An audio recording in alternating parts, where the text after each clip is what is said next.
दोस्तों, भगवान की सबसे बड़ी कमजोरी है कि वो अपने भक्ति को दुख में नहीं देख सकते हैं। जब रघु को चोट लगी तो ठाकुर जी के पैरों से खून निकलने लगा। चलिए पूरी कथा आपको बताते हैं। एक छोटा सा गांव था जहां रघु नाम का एक बूढ़ा मोची रहता था।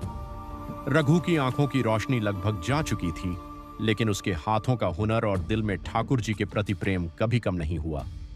उसका एक ही नियम था, हर साल वह ठाकुर जी के लिए चमड़े का नहीं बल्कि रेशम और सुनहरे धागों से मखमल की सुंदर जूतियां बनाता था और मंदिर जाकर भगवान के चरणों में अर्पित कर देता था। इस साल गरीबी बहुत थी, रघु दाने दाने को मोहताज था। फिर भी उसने मांग जांच कर रेशम जुटाया और साल की सबसे खूबसूरत जूतियां तैयार कीं। जिस दिन वह जूतियां लेकर मंदिर जा रहा था, रास्ते में गांव के सबसे अमीर और अहंकारी सेठ की पालकी निकली। सेठ ने देखा कि फटे हाल रघु के हाथ में बेशकीमती जूतियां हैं। उसने सरेआम रघु को रोका और कहा, अरे ओ मोची, ये जूतियां मुझे दे दे। मैं तुझे इसके बदले इतना स्वर्ण दूंगा कि तेरी 7 पीढ़ियां खाएंगी।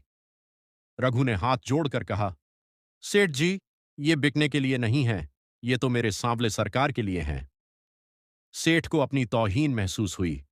उसने गुस्से में अपने लठैतों से रघु को पिटवाया और वो जूतियां छीनकर नाले में फेंकवा दी।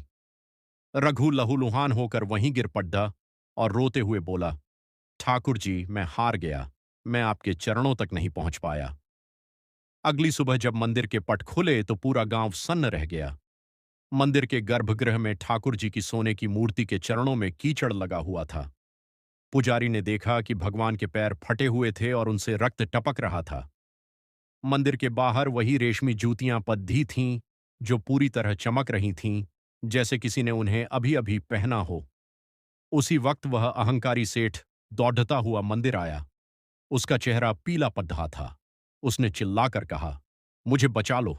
रात भर सपने में एक सांवला बालक मेरे सीने पर छड़कर खद्दहा रहा और उसने वही जूतियां पहनी थीं जो मैंने नाले में फेंकी थीं। उसने मुझसे कहा, जो मेरे भक्त का अपमान करता है, मैं उसके वैभव को लात मार देता हूं। तभी भीड़ को चीरते हुए घायल रघु वहां पहुंचा।